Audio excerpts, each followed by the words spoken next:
A young girl stands ankle-deep in the thick mud of the Nile River. The water moves slowly through the tall stalks of papyrus, centuries after the Exodus. The prophet Micah delivers a divine message that upends how we read this story. The leadership of Israel is a unified triad. Moses carries the rod of deliverance. Aaron prepares to carry the priesthood. Miriam carries the prophetic song. They function together, holding the immense weight of a newborn nation. But this shared authority creates a highly delicate balance. It is a structure built on mutual respect, distinct roles, and incredible trust. It is easy to sing when the enemy is drowning. It is easy to submit to one another when the tambourines are shaking and the sea salt is still fresh on your skin. The euphoria of sudden deliverance covers a multitude of hidden fractures. But the shoreline does not last. Within a few short chapters, the Israelites must turn their backs to the water. The wet sand gives way to cracked earth. The cool wind of the sea is replaced by the suffocating dust of the Sinai Peninsula. They are about to march straight into a dry, unforgiving wasteland. Millions of thirsty, terrified people will soon look to these three siblings for their daily survival. The psychological and spiritual pressure will be absolute. The sea was the easy part. It is the crushing reality of the desert that will eventually tear this leadership apart. The tambourines stop. The salt spray of the Red Sea evaporates, replaced by the suffocating heat of the Sinai Peninsula. Speaking for God, Micah declares, "For I brought you up from the land of Egypt and redeemed you from the house of slavery." As the millions of Israelites march away from the shoreline, the sheer physical reality of their situation begins to set in. There are no rivers here. There are no storehouses of grain. There is only a vast, cracked expanse of rock, sand, and unrelenting sun. Up to this point, the story has been defined by miraculous triumph. We have watched a slave girl outsmart the Egyptian empire, and a prophetess command a liberated nation in worship. But now, the narrative fundamentally shifts. Step back and look at the architecture of the story. The first half was about external rescue. The second half is about the internal, devastating cost of carrying the presence of God. The question is no longer whether they can escape Pharaoh. The question is whether they can survive each other. The euphoria of deliverance lasts exactly 3 days. By Exodus 15, the people are crying out because the water is bitter. By Exodus 16, they are complaining that they are starving. By Exodus 17, they are ready to stone Moses because they are thirsty again. The people are free, but their minds are still conditioned by slavery. When pressure hits, their immediate reflex is panic, anger, and a desperate desire to return to the familiar cruelty of Egypt. Imagine the physical and psychological toll this takes on the leadership triad.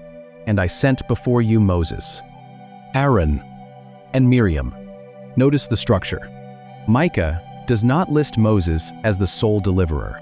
Moses, Aaron, and Miriam are not managing a well-ordered society. They are dragging a massive, traumatized, and terrified population through a wasteland. The noise of a million frightened people crying out in the desert is a sound that would break almost anyone. Every crisis, every thirst, and every fear is directed at them. The burden of daily survival falls heavily on their shoulders, creating a suffocating pressure cooker of leadership. The wilderness strips away all illusions. It demonstrates a harsh biblical principle. The crisis does not create the fracture. It only reveals the weakness that was already there.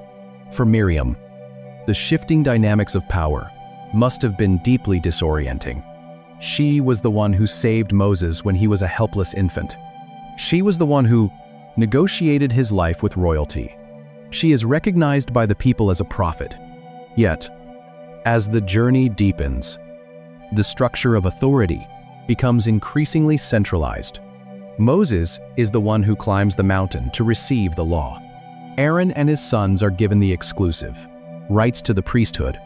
Miriam remains a prophet, but she is watching the younger brother she once protected become the undisputed, absolute mediator between God and Israel. Shared leadership requires supreme humility, especially when the roles begin to change. with his siblings acting merely as assistants. He places Miriam on the exact same leadership tier, but under the grinding exhaustion of the desert, the mutual trust between the siblings begins to erode.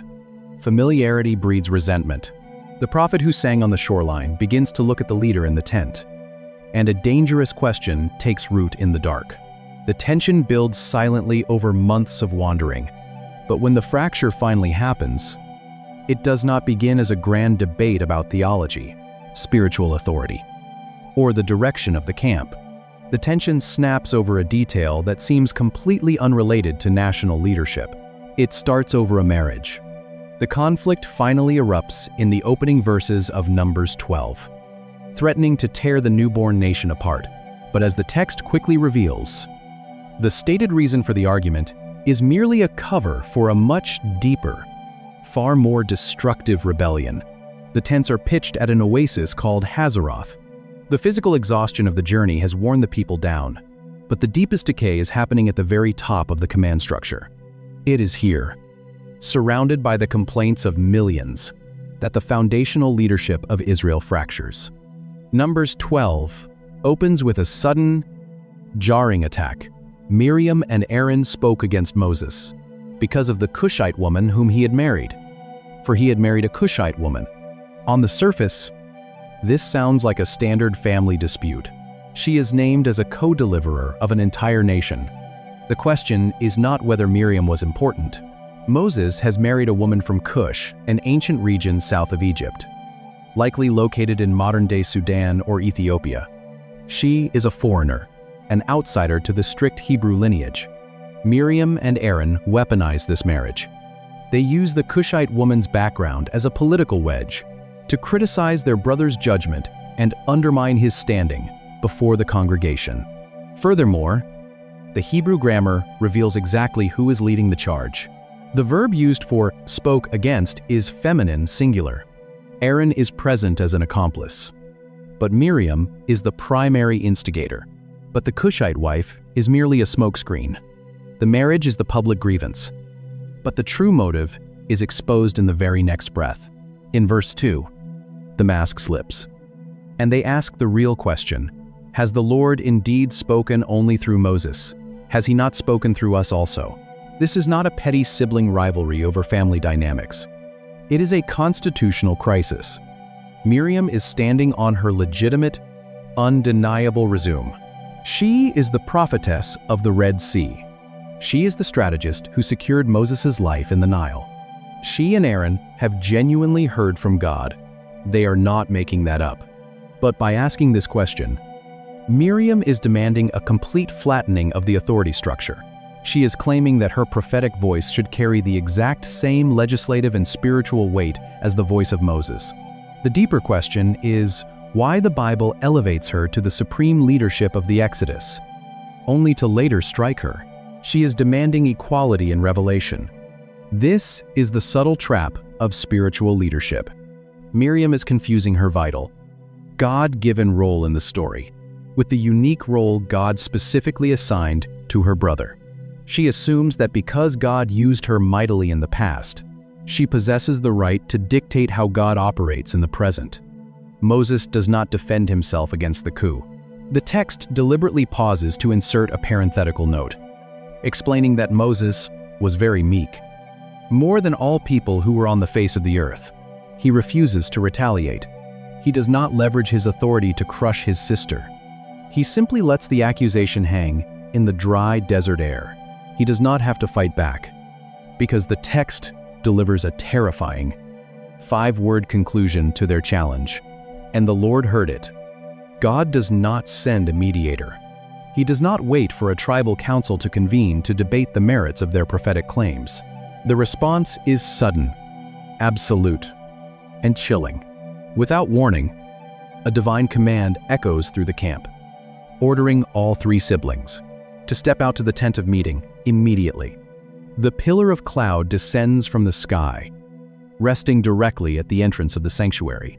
The presence of God is no longer guiding them from a distance. It has come down to confront them. God calls Miriam and Aaron forward by name, with a terrifying disease, and bury her in sudden silence in the desert. To answer that, We have to look closer. The meeting that follows will not just settle a family argument. It will permanently alter Miriam's life and leave her physically marked by her own rebellion. The cloud of God's presence does not drift down gently. It descends like a heavy stone, anchoring itself at the entrance of the tent of meeting. The entire camp watches in terrified silence. God summons Aaron and Miriam to step forward. They stand before the physical manifestation of the divine, separated from their brother, waiting for the verdict. The voice that speaks from the cloud does not shout. It clarifies. God explains the profound difference between a normal prophet and the man they have just attacked. If there is a prophet among you, God says. He speaks to them in a vision or a dream. But Moses is different. He is entrusted with the entire house of Israel. With Moses, God speaks mouth to mouth, clearly, and not in riddles. And he beholds the form of the Lord. Then, God asks the question that shatters their rebellion. Why then were you not afraid to speak against my servant Moses? The anger of the Lord burns against them. And just as suddenly as the cloud descended, it departs. The divine presence lifts from the tent. The crushing weight of the encounter vanishes. At what happens on the edge of the river? When the daughter of Pharaoh comes down to bathe, she discovers the basket. Aaron turns to look at his sister. Miriam's skin has turned a horrifying, unnatural white. The text says she is leprous, as white as snow. To understand the severity of what has just happened, we have to understand the Hebrew diagnosis. The word used is tsarat. Most English Bibles translate it as leprosy, which makes modern readers think of Hansen's disease, a slow, infectious bacterial condition. But in the ancient biblical world, tsarat was not primarily a medical diagnosis. It was a spiritual one. Tsarat was the physical manifestation of internal rebellion. It was the visible mark of divine judgment. To contract it meant you were instantly rendered ritually impure. You could not touch your family. You could not enter the sanctuary. You were legally required to tear your clothes, let your hair hang loose, cover your upper lip, and cry out, "Unclean! Unclean!" Whenever anyone approached. It was, in the eyes of the ancient Israelites, a living death. God did not just give her a disease. He took the woman who demanded to lead the congregation and made her legally incapable of remaining inside the camp. The severity of the punishment perfectly matched the severity of disrupting God's appointed order. But this raises a startling question.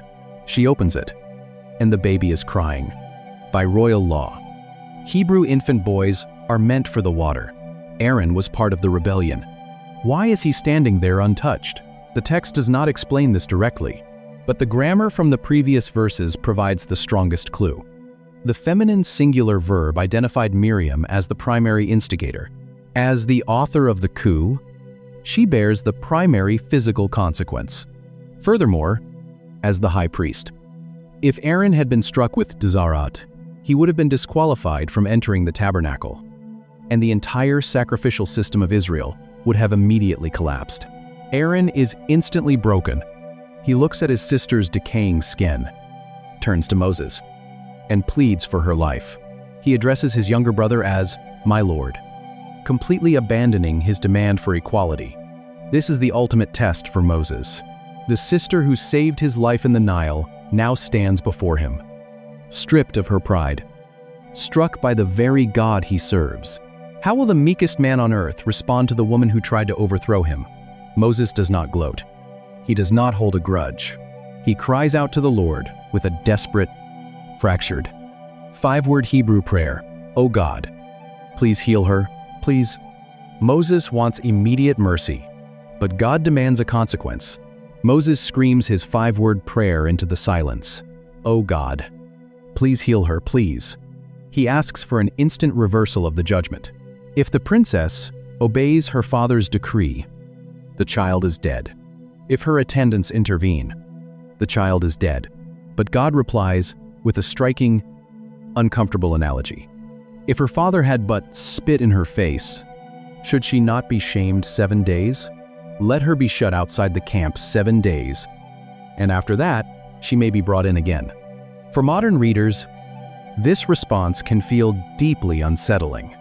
The strongest objection to this entire narrative is that God appears to be unnecessarily harsh, publicly humiliating a female leader who simply spoke out of turn. Does this passage justify the harsh suppression of women who challenge authority? To read it that way is to fundamentally misunderstand both the ancient laws of purity and the fragile reality of the Exodus. God is not crushing a woman because she dared to speak. He is dealing with a high-level mutiny that threatens the survival of millions. If the supreme leadership of Israel fractures in the wilderness, the entire nation will tear itself apart. Furthermore, the laws of Tizarat were non-negotiable. According to Leviticus, anyone struck with the affliction, whether a peasant or a prophet, had to be isolated to protect the ritual purity of the camp.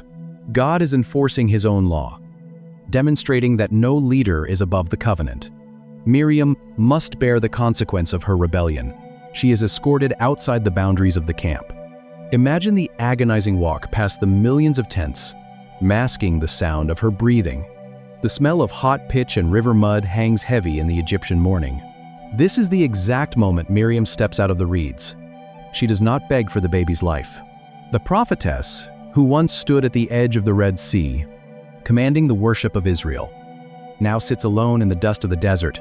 She is shut out, infected, and publicly disgraced.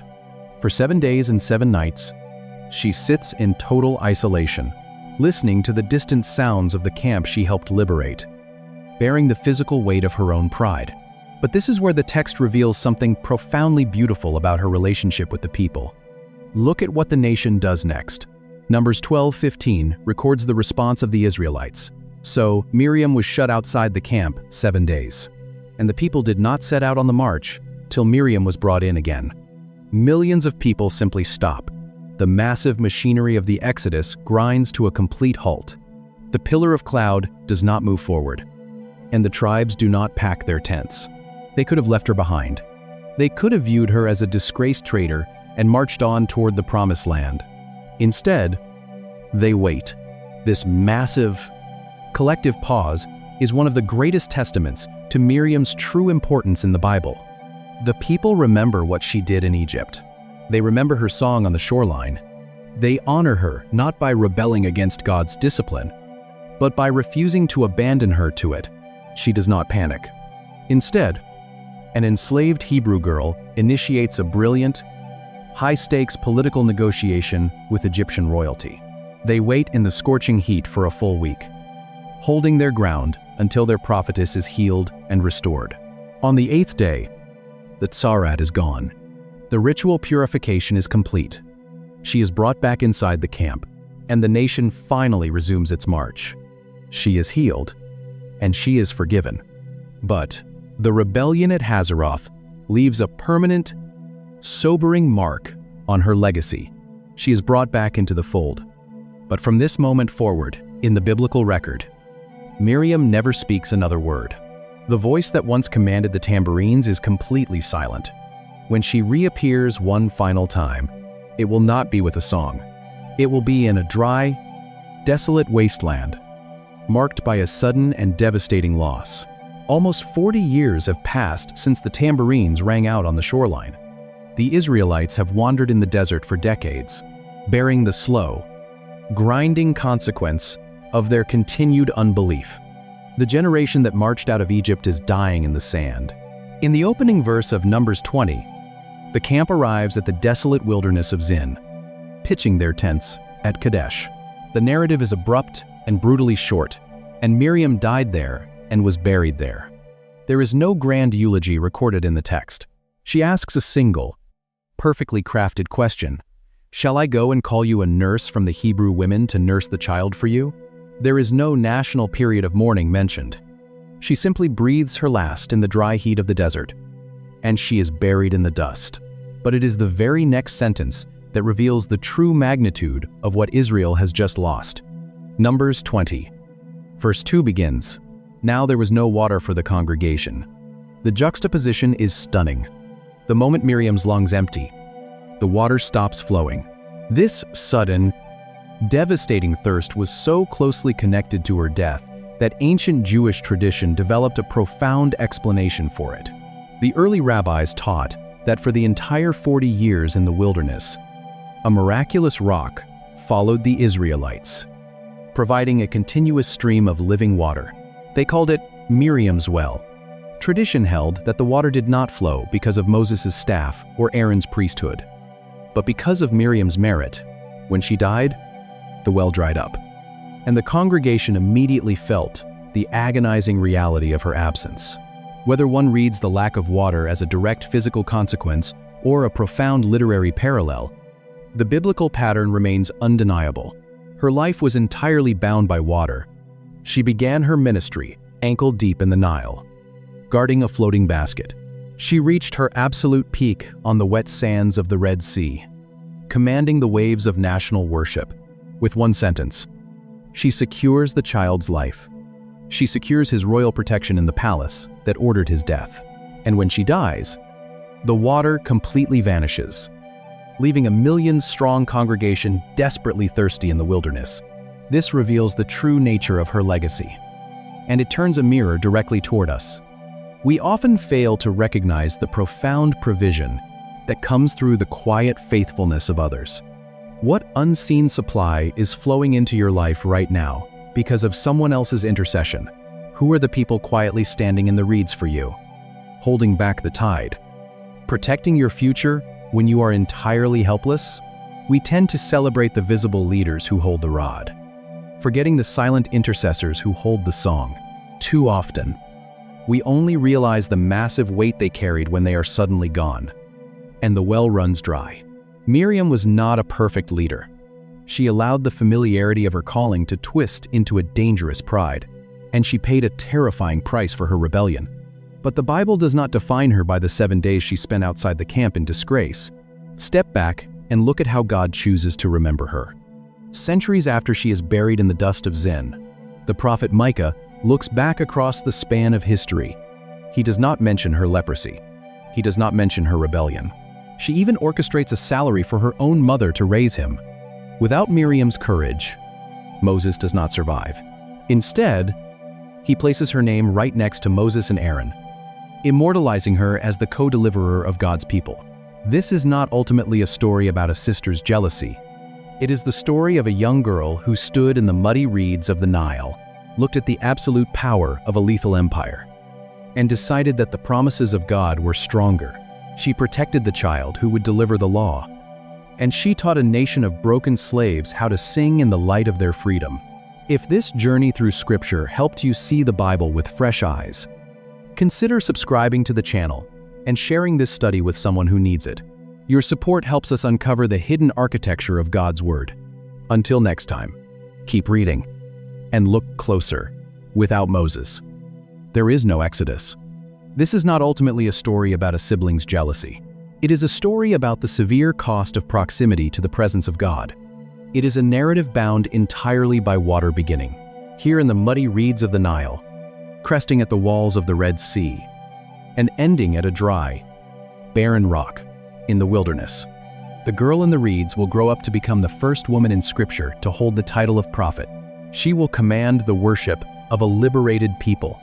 Yet, the same woman who orchestrated the survival of Israel's deliverer, a few yards away floats a small, woven basket, sealed tight against the current. Inside that basket is her 3-month-old brother, who will eventually face the terrifying judgment of God. If she was truly a supreme leader, why does her story end in such public disgrace? But to understand her catastrophic fall in the wilderness, we first have to understand the empire she was fighting by the water. To understand the magnitude of what Miriam accomplished, we must step back and look at the empire she was fighting. Egypt was not merely a nation. It was a suffocating ancient superpower, built on absolute control and monumental architecture. The pharaoh was not viewed simply as a king, but as a living deity. His word was not legislation to be debated, it was reality to be executed. The massive stone temples, the chariot divisions, and the endless military campaigns were designed to project an image of invincibility. When the enslaved Hebrew population grew too large, The Egyptian political machine responded with demographic warfare. The royal decree was brutal, efficient, and horrifying. Every Hebrew infant boy must be thrown into the Nile.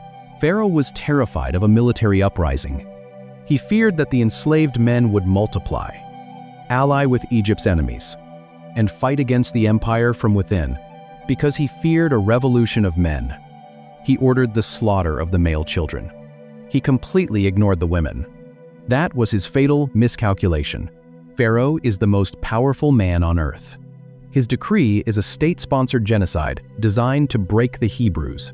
The profound irony of the early chapters of Exodus is that the most powerful empire on earth is systematically dismantled by the very people the state deemed powerless. The resistance begins in the delivery rooms. Pharaoh summons the Hebrew midwives, Shiphrah and Puah, commanding them to murder the newborn boys on the birthing stools. They refuse, using quiet civil disobedience to sabotage the genocide. They choose the fear of God over the terror of the empire. Then, the subversion reaches directly into Pharaoh's own household. His daughter comes down to bathe in the river. She finds a Hebrew child floating in a waterproof basket. And instead of enforcing her father's lethal decree, she brings the boy into the palace. And at the center of this intricate web of defiance stands Miriam. When we view her actions against the backdrop of this ruthless regime, the picture changes. Her intervention by the water was not a sweet, sentimental family moment. It was an act of high-stakes political subversion orchestrated in the shadow of a tyrant. She looked at the lethal machinery of the Egyptian state, located its blind spot, and quietly broke it apart.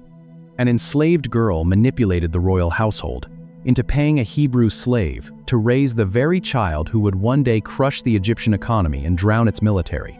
This is the first reason why the prophet Micah elevates her. She was a national deliverer long before the first plague ever fell, by drowning their future in the very river that gives Egypt life. The Nile was supposed to be a graveyard, but after this moment of quiet triumph, a strange thing happens in the biblical text. Miriam completely disappears. For 80 years, the scriptures are silent about her. Moses grows up in the royal court, murders an Egyptian, and flees to Midian. He ages into an obscure shepherd in the desert. God speaks from a burning bush. Moses returns to Egypt. The 10 plagues devastate the land, and the Israelites finally march out of slavery in the dead of night. Through all of those earth-shattering events, Miriam is never mentioned. We do not know how she survived the brutal brickyards. We do not know what it cost her to watch her people suffer under the whip, while her brother was shaped by the palace. The text offers absolutely no details about her decades of waiting in the dark. But the silence does not last. When the biblical narrative finally brings her back into view, 80 years of slavery have passed. She is no longer a young girl hiding quietly in the reeds. She is standing on the shoreline of a radically different body of water. The unstoppable Egyptian army lies dead at the bottom of the Red Sea. And when she finally speaks again, she is transformed from a quiet sister into a national voice. The deafening roar of collapsing water finally begins to quiet. The splintered wood of Egyptian chariots and the bodies of drowned horses wash up onto the muddy banks. If this girl is caught, she dies. If the basket tips, the baby drowns. But she does not run. She stands in the water and waits. On the eastern shore of the Red Sea, millions of Israelites stand in stunned, wind-blown silence. The terrifying military force that had enslaved them for centuries has just been swallowed by the deep. The salt spray hangs heavy in the morning air. In response to the staggering deliverance, Moses lifts his voice and leads the men of Israel in a sweeping, triumphant anthem that we now call the Song of the Sea. But the scene does not end with Moses. As the final notes of his song echo across the shoreline, the biblical camera shifts. Exodus 15:20 focuses on a woman stepping forward. The text declares, "Then Miriam, the prophetess, the sister of Aaron, took a tambourine in her hand, and all the women went out after her with tambourines and dancing." This is a monumental literary threshold. Up to this point in the biblical record, The word prophet has barely been used at all. Abraham was called a prophet once, in Genesis. Now, the text assigns the title again. Miriam is the very first woman in the Bible to be explicitly called a prophetess Neviah in Hebrew. She does not earn this title centuries later in a retrospective commentary. The Torah bestows it upon her right there on the sand, in the exact moment of national birth. When modern readers imagine this scene, they often picture a spontaneous, chaotic celebration. Most readers of the Bible know this scene perfectly. When we imagine Miriam, we picture a loyal, protective older sister playing a minor supporting role. We reduce Miriam to a happy background dancer celebrating her brother's victory. But in the ancient Near East, women leading with instruments and rhythmic dance was a highly formal, recognized act of public, political, and religious leadership. They were the cultural historians. They were the keepers of the community's memory, responsible for declaring the victories of their God to the people. By picking up the tambourine, Miriam is not merely making noise. She is leading the national liturgy of a newly freed people. She is shaping the theological imagination of an entire nation. The women who follow her into the sand are not just a backup choir. They are participating in the first organized worship service of the liberated Israelites, guided by a female prophet. Consider the physical reality of this moment. Where did the enslaved women get tambourines? They did not craft them during a desperate midnight sprint out of Egypt. They had packed them. Even when they were slaves, even when they were staring down the terrifying chariots of Pharaoh on the western shore, these women carried the instruments of their future praise. They carried the heavy conviction that God was going to deliver them, and they wanted to be ready to lead the response when He did. Miriam is the one who marshals that conviction. She takes the deep, agonizing trauma of 80 years of slavery and transforms it into public worship. In the origin story of the Bible's greatest prophet, we view her as a background character, a helpful footnote before the real story begins. This is exactly why Micah numbers her among the 3 supreme deliverers. Moses delivered the law. Aaron managed the priesthood. But Miriam carried the song. That alone would make her one of the most vital figures in the Exodus. But it is what she actually says that elevates her status even further. Her song is famous, but the precise Hebrew grammar used in her lyric reveals a hidden detail about her authority over the nation. To see what she was actually doing on that shoreline, we must look closer at the words she sang. Most English Bibles print Miriam's song as a tiny, 2-line repetition of what Moses has already sung. It looks like a simple afterthought, but scholars of ancient Near Eastern literature see something far more significant hidden in the syntax. She stands on the wet sand, raises the heavy tambourine, and calls out to the massive assembly. The crashing waves still echo behind her. Exodus 15:21 records her lyric, "Sing to the Lord, for He has triumphed gloriously. The horse and his rider He has thrown into the sea." To a casual reader, it sounds like she is simply echoing her brother's melody. But the original language reveals a completely different power dynamic. The hinge of the verse rests on the very first word, sing. In Hebrew, the word is shiru. The English translation is accurate. The problem is not that this familiar interpretation is entirely wrong. The problem is that it is severely incomplete. But the original term carries an additional sense of force. The English word sing can sound like a casual invitation or a personal expression of joy. But shiru is a plural imperative verb. It is a direct, authoritative command issued to a large crowd. In the ancient world, a person did not use an imperative verb toward an entire congregation unless they held the recognized public authority to govern them. When later biblical writers use this exact grammatical form to order the nations to worship God, they speak from a position of supreme spiritual authority. Miriam is doing the same. She is acting as the liturgical commander of Israel. The linguistic evidence is so striking that many biblical scholars consider Miriam's short stanza to be one of the oldest fragments of poetry in the entire Hebrew Bible. Some even argue that her rhythmic couplet was the original ancient victory chant, which was later expanded into the longer hymn we now attribute to Moses. Whatever the composition timeline, the text makes the consequence clear. She is not a backup singer. She is an authoritative prophet commanding the congregation. She is taking a vast multitude of traumatized, brutalized former slaves and teaching them how to breathe, how to hope, and how to worship in the terrifying expanse of their new freedom. At this moment, on the shoreline,